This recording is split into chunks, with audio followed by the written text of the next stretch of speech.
आपके साथ नीशू चौधरी। आइए नजर डालते हैं झारखंड की कुछ अहम खबरों पर। बोकारो जिला ग्राम सभा मंच के द्वारा तेनुघाट अतिथि गृह में ग्राम सभा मंच के अध्यक्ष बाबूलाल मरांडी की अध्यक्षता में वनाधिकार पट्टा को लेकर बैठक किया गया। बैठक में बोकारो जिला के वनाधिकार अधिनियम 2006 नियम 2008 के संशोधन नियम 2012 के तहत बोकारो में लगभग 200 गांव के लोग सामुदायिक और हजारों व्यक्ति अनुमंडल स्तरीय वनाधिकार समिति बेरमो तेनुघाट को जमा कर लिया है। देखिए रिपोर्ट। इसके विरोध में कई बार धरना प्रदर्शन भी किया गया, लेकिन अभी तक लंबित दावों पर कोई कार्रवाई नहीं की गई। सरकार द्वारा अबुआ वीर दिसोम अभियान के तहत नोटिफिकेशन भी जारी किया गया और सभी जिला उपायुक्त को जल्द लंबित दावों का निपटारा हेतु भेजा गया, लेकिन अभी तक सरकार का बातों को भी विभाग के लोग और पदाधिकारी मानने के लिए तैयार नहीं है।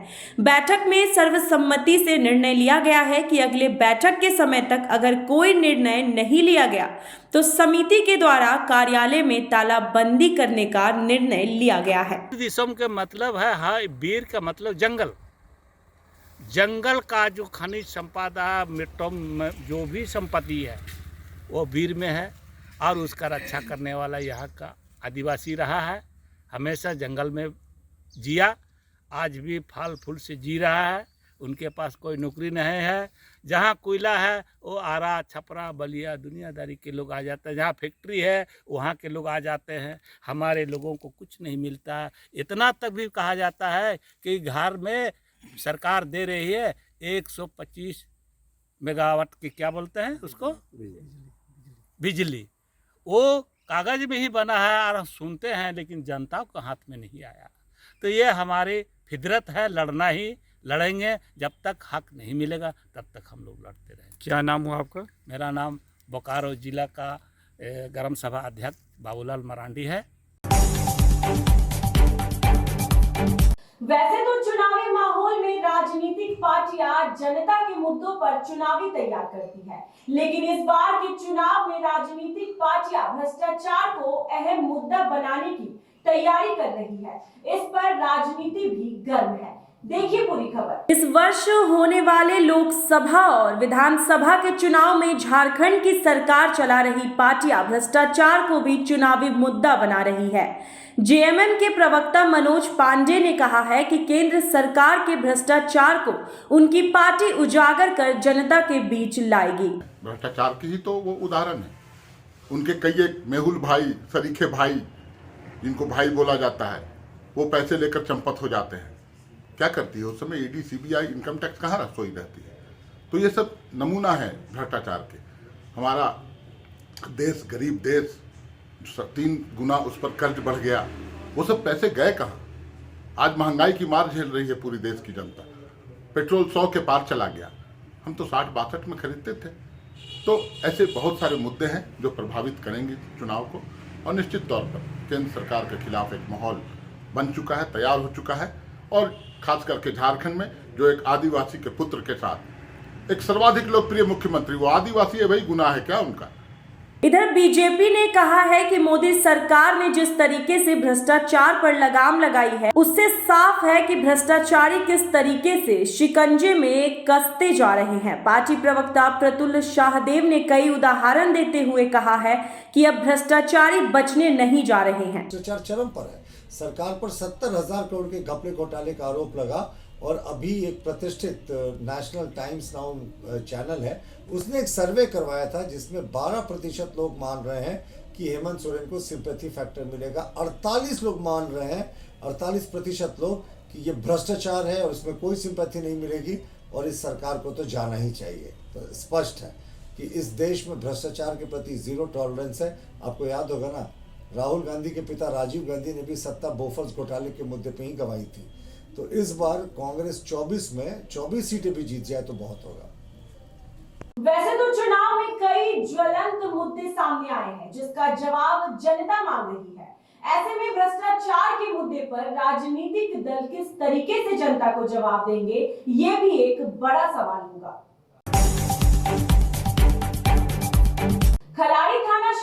के केडीएच कांटा के समीप अज्ञात अपराधियों ने रवि कुमार दास के ऊपर 5 राउंड फायरिंग की, बाल बाल बची जान। देखिए पूरी खबर। एनके एरिया के केडीएच परियोजना के कांटा घर के पीछे कार कटा जाने वाले रास्ते पर सुबह 8 बजे कोयला लिफ्टर रवि कुमार दास के ऊपर अज्ञात अपराधियों ने 5 राउंड फायरिंग की। गनीमत रहा कि इस फायरिंग में रवि कुमार दास बाल बाल बच गए। बताया जाता है कि सभी अपराधी नकाबपोश मोटर पर आए थे और रवि को रुकने को कहकर फायरिंग कर दी, जिससे गोली रवि को कमर को छूती हुई निकल गई। एक गोली रवि के जेब पर रखे मोबाइल पर लगी। घायल रवि को आनन फानन में डकरा अस्पताल लाया गया, जहां प्राथमिक उपचार के घर भेज दिया गया। वहीं इस घटना के बाद कोयला लिफ्टरों में दहशत का माहौल बना हुआ है। वहीं दूसरी ओर लिफ्टरों द्वारा सुरक्षा के मांग कर कांटा को बंद कर दिया गया। अज्ञात वाहन की चपेट में आने से नागफेनी के समीप बाइक सवार युवक युवती हुए बुरी तरह से जख्मी। इलाज के दौरान रिम्स में हुई मौत। परिजनों में आक्रोश का माहौल। शव के साथ आज दोपहर गुमला रांची नेशनल हाईवे पर कर सकते हैं जाम। देखिए पूरी खबर। गुमला रांची नेशनल हाईवे में नागफनी के समीप शुक्रवार की दोपहर अज्ञात वाहन की चपेट में आने से बाइक सवार रायडीह प्रखंड के बिरकेरा निवासी 14 वर्षीय रोहित गोप और रेड़वा निवासी 22 वर्षीय रेखा कुमारी बुरी तरह जख्मी हो गए। तत्काल स्थानीय लोगों द्वारा दोनों घायलों को सदर अस्पताल पहुंचाया गया। गंभीर स्थिति में दोनों को रांची रेफर कर दिया गया, लेकिन इलाज के दौरान रांची में दोनों की मौत हो गई। परिजनों में आक्रोश का माहौल है। घटना इतना जबरदस्त था कि बाइक के परखच्चे उड़ गए। वहीं सूचना के अनुसार रांची में शव का पोस्टमार्टम होने के उपरांत परिजन शव के शनिवार की दोपहर गुमला रांची नेशनल हाईवे को रेडवा के समीप जाम कर सकते हैं, क्योंकि काफी संख्या में आक्रोशित ग्रामीण और परिजन रेडवा के समीप एकजुट है। शहर के कल्याणपुर में सीआरपीएफ 172 बटालियन मुख्यालय में बटालियन में खेलकूद प्रतियोगिता का समापन समारोह का आयोजन किया गया।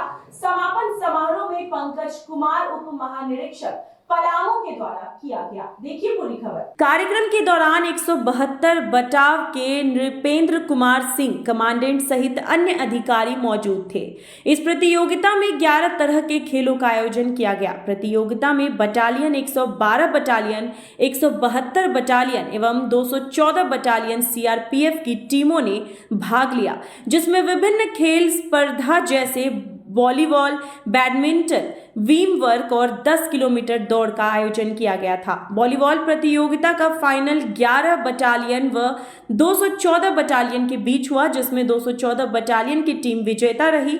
कार्यक्रम में बोलते हुए सीआरपीएफ डीआईजी ने कहा कि हमारे जवान खेलेंगे तभी उनका शारीरिक और मानसिक विकास होगा और वे नक्सल के खिलाफ लड़ सकेंगे, स्वाभाविक रूप से वृद्धि कर सके।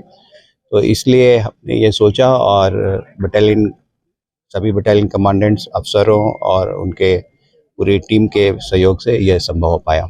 सर कितनी टीमें पार्टिसिपेट की थी? हमारे रेंज में टोटल 4 बटालियन है, इनफैक्ट 5 बटालियन है, लेकिन एक बटालियन 134 है जो कि सारी कंपनियां चली गई हैं चाईबासा रेंज के अंदर। तो प्रैक्टिकली 4 ही बटालियन है, तो चारों बटालियन ने पार्टिसिपेट किया था, हर गेम में पार्टिसिपेट किया था। इसका मुख्य उद्देश्य क्या होता है? मुख्य उद्देश्य मैंने बताया कि शारीरिक और मानसिक रूप से लोगों को स्वस्थ रखना है ताकि वो अपनी ड्यूटी भली भांति कर सके और उससे हर तरह से फायदा होता है। अगर ड्यूटी भली भांति करेंगे तो।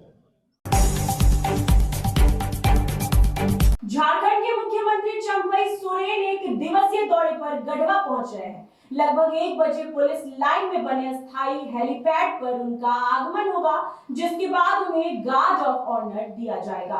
क्या है पूरी खबर, देखिए इस रिपोर्ट में।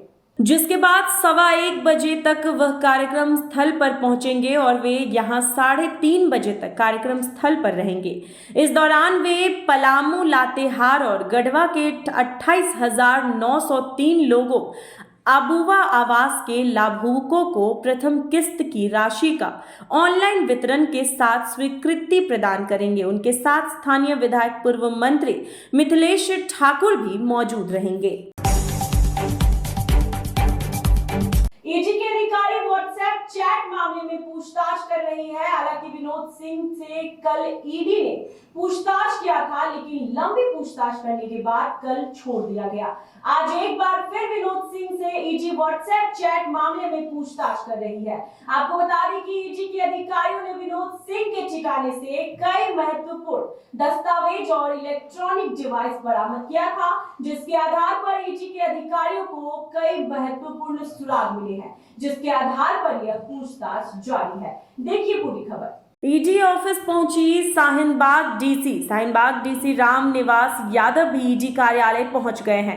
आपको बता दें, ईडी के छापेमारी के दौरान कैश समेत अवैध गोली बरामद हुए थे, जिसके बाद ईडी के अधिकारियों ने समन जारी कर पूछताछ के लिए बुलाया था, लेकिन समन जारी होने के बावजूद साहेबगंज डीसी राम निवास यादव नहीं आ रहे थे। सांसद धीरज साहू भी ईडी कार्यालय पहुंचे।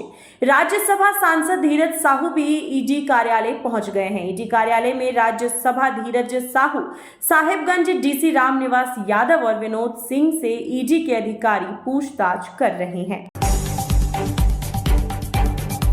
सिमडेगा पुलिस अधीक्षक सौरभ की अध्यक्षता में मासिक क्राइम गोष्ठी का आयोजन किया गया। क्राइम गोष्ठी का आयोजन करते हुए उन्होंने सभी थाना प्रभारी को आगामी पर्व एवं कई बिंदुओं पर विस्तार पूर्वक चर्चा करते हुए दिशा निर्देश दिए। देखिए पूरी खबर। मौके पर उन्होंने जानकारी देते हुए बताया कि आगामी सरस्वती पूजा को लेकर सभी थाना प्रभारी का आवश्यक दिशा निर्देश दिए गए। इसके अलावा विधि व्यवस्था, अपराध नियंत्रण, अनुसंधान नियंत्रण एवं आगामी लोकसभा चुनाव के मद्देनजर सभी थाना प्रभारी को क्षेत्र में विधि व्यवस्था बनी रहे, इस संदर्भ में दिशा निर्देश दिए गए। साथ ही उन्होंने बताया कि क्षेत्र के सभी जगह में अधिक से अधिक सीसीटीवी का स्थापना हो। इसके लिए व्यापारी वर्ग सहित सभी लोगों से बातचीत कर इस बिंदु पर कार्रवाई की जा रही है। मौके पर सिमडेगा महिला थाना में पदस्थापित सब इंस्पेक्टर मंजूश्री कुंकल को प्रशस्ति पत्र देकर सम्मानित किया। अपराध नियंत्रण को लेकर चर्चा की जाएगी।